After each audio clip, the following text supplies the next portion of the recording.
Hello my dear students, once again welcome back to my channel. So students, अगर आपने अभी तक मेरे चैनल को सब्सक्राइब नहीं किया है सो प्लीज़ मेरे चैनल को लाइक शेयर सब्सक्राइब करें, बेल आइकन को प्रेस करें ताकि डेली नोटिफिकेशन आपको मिलते रहें। सो आज की इस क्लास में हम सॉल्व करने वाले हैं क्लास 10th मैथ्स एनसीईआरटी से chapter number 6 triangle exercise 6.4 question number 7। Question number 7 is prove that the area of an equilateral triangle described on one side of a square is equal to half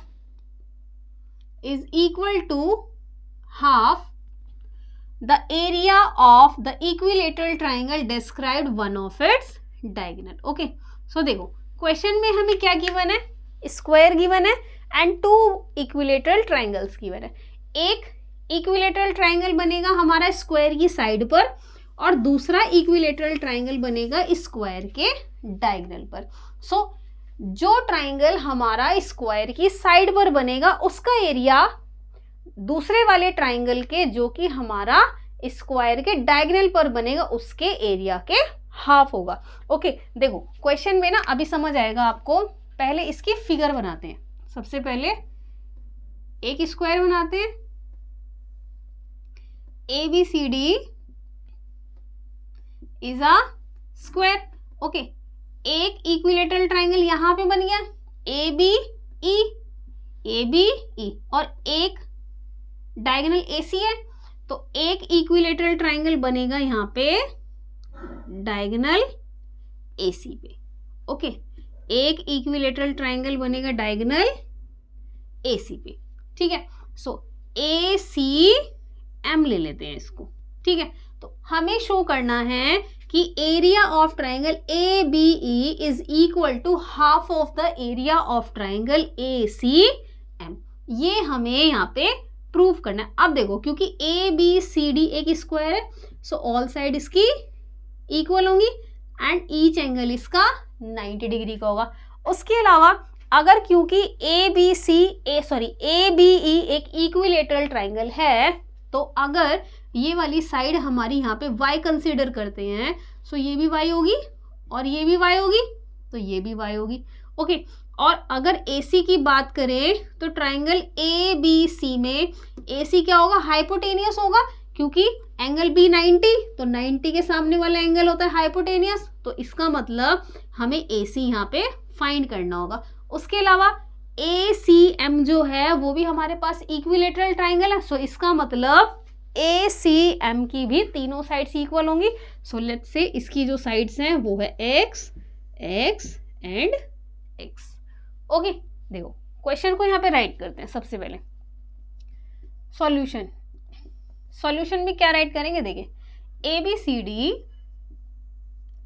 is a square. Okay, and equilateral triangles ABE and triangle ACM are on the side AB and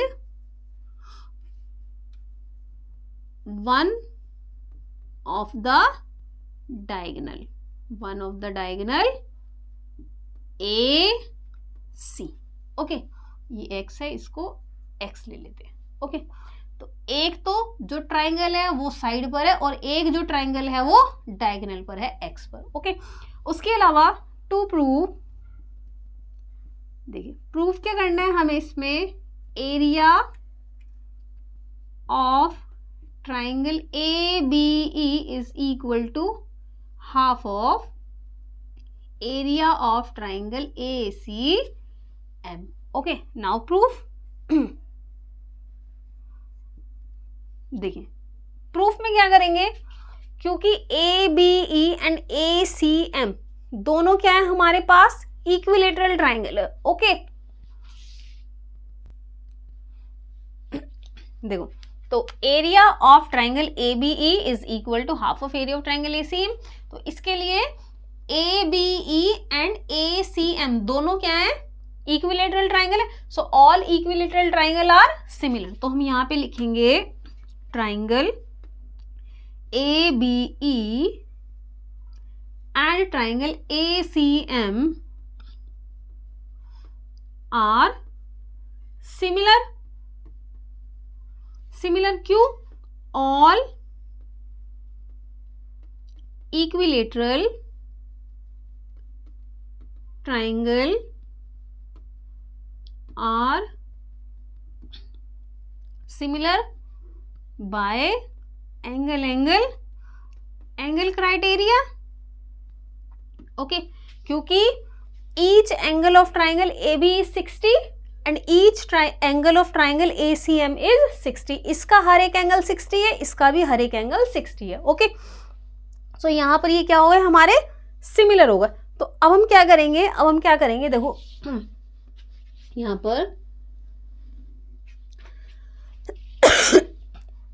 क्योंकि triangles हमारे similar हो गए तो हम इसमें theorem number 6.6 का use करेंगे। Okay, सो यहाँ पर हम राइट करेंगे कि using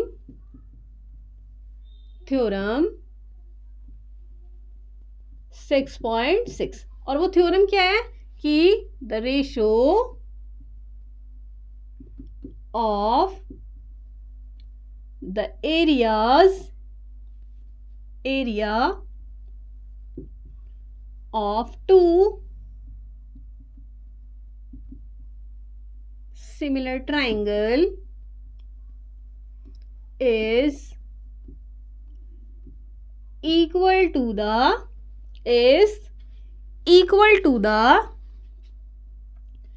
squares of the ratio of their corresponding sides।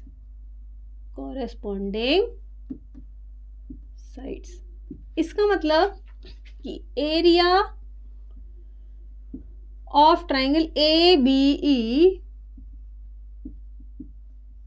Upon area of triangle ACM is equal to AB upon AC का whole square is equal to okay BE upon CM okay BE upon CM का whole square is equal to last बची AE upon AM AE upon AM का स्क्वायर। देखो आपको ना ये sides लेने के लिए कोई टेंशन लेने की जरूरत नहीं है। क्यों? क्योंकि इसकी सभी साइड्स इक्वल हैं और इसकी भी सभी साइड्स इक्वल हैं। ओके, सो इसका मतलब आप पहले ऊपर ABE की साइड्स लिख दें और उसके बाद ACM की साइड्स लिख दें। ठीक है, इसमें यहाँ पे हमें पेयरिंग की जरूरत नहीं है क्योंकि ऑल साइड्स इक्वल हैं। तो यहाँ पर अब हमने इतना कर दिया है। ठीक है, यहाँ पर हमने इतना कर दिया। सो इसको हम ले लेते हैं। यहाँ पे देखो इक्वेशन फर्स्ट कंसीडर करेंगे। उसके अलावा अब देखो क्योंकि ABC क्या है, यहाँ पे एक राइट एंगल ट्राइंगल है। So in triangle ABC is a right angle triangle तो इसका मतलब AC square equals to AB square plus BC का square. So this imply AC कितना x स्क्वायर और y square plus y square तो x square is equal to 2y square. So this implies x is equal to under root 2y square. देखो y की power 2 है तो y बाहर आ जाएगा। सो यहाँ पर हम इसको लिखेंगे x is equal to under root 2y। अब देखो x क्या है हमारे पास AC, x क्या है हमारे पास AC अंडर रूट 2 और y क्या है हमारे पास, हमें किस में रिलेशन चाहिए AB में, AB अपॉन AC लिखा था ना हमने। सो इसको लेंगे हम यहाँ पे AB। ओके देखो AC x equals to AC, x equals to AC and y equals to AB। क्यों हमने AB लिया, BC नहीं लिया? क्योंकि जो रेशो है हमारा AB और AC का है। ओके सो AB और AC, तो इसी के अकॉर्डिंग हमें यहाँ पे अरेंजमेंट बनाना पड़ेगा। ठीक है, सो इतनी चीज़ यहाँ पर हमारी यहाँ पे प्रूव होगी। ठीक है, so this is equation 2। So now from first and second, अब देखो AC और AB और AC, इसका मतलब हमें ये नहीं लेना और ये नहीं लेना, हमारा काम इनको लेने से हो जाएगा दोनों को। तो हम यहाँ पे यही राइट करेंगे कि area of triangle ABE upon area of triangle ACM। AB कितना है? AB और AC कितना है? AC कितना है हमारा? √2AB और दोनों का होल स्क्वायर। देखो AB से AB कैंसिल, 1/√2 का whole square, so is equal to 1/2। तो हमें क्या प्रूव करना था यहाँ पे कि area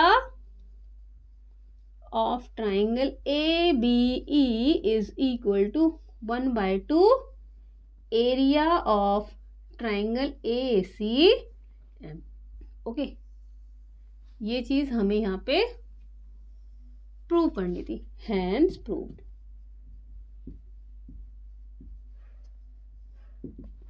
okay so easily prove हो गया, यहाँ पे। सो आई होप कि ये क्वेश्चन आपको समझ में आया होगा। अगर कोई डाउट है तो प्लीज़ मुझे कमेंट बॉक्स में कमेंट करके बताएं, और अगर अच्छे से समझ में आएगा तभी भी आप कमेंट बॉक्स में कमेंट करके बताएं, क्योंकि हमें भी अच्छा लगता है कि अगर आप हमारे बारे में कमेंट करते हैं, कि उससे क्या होता है ना कि हम लोग भी थोड़ा सा मोटिवेट रहते हैं कि आप लोगों को समझ में आ रही हैं चीज़ें, तो हम भी थोड़ी कोशिश करते हैं कि और चीज़ें आपको प्रोवाइड कराया जाए। और आने वाले टाइम में मैं पूरा NCERT का सिलेबस आपको कराने वाली हूँ मैथ्स में। ठीक है, तो आप मेरे चैनल के साथ जुड़े रहें। अगर नए हैं तो प्लीज़ मेरे चैनल को लाइक शेयर सब्सक्राइब करें, बेल आइकन को प्रेस करें। और तो बढ़ते हैं हम इसी एक्सरसाइज के अगले क्वेश्चन की तरफ। तो तब तक के लिए bye bye and thank you so much.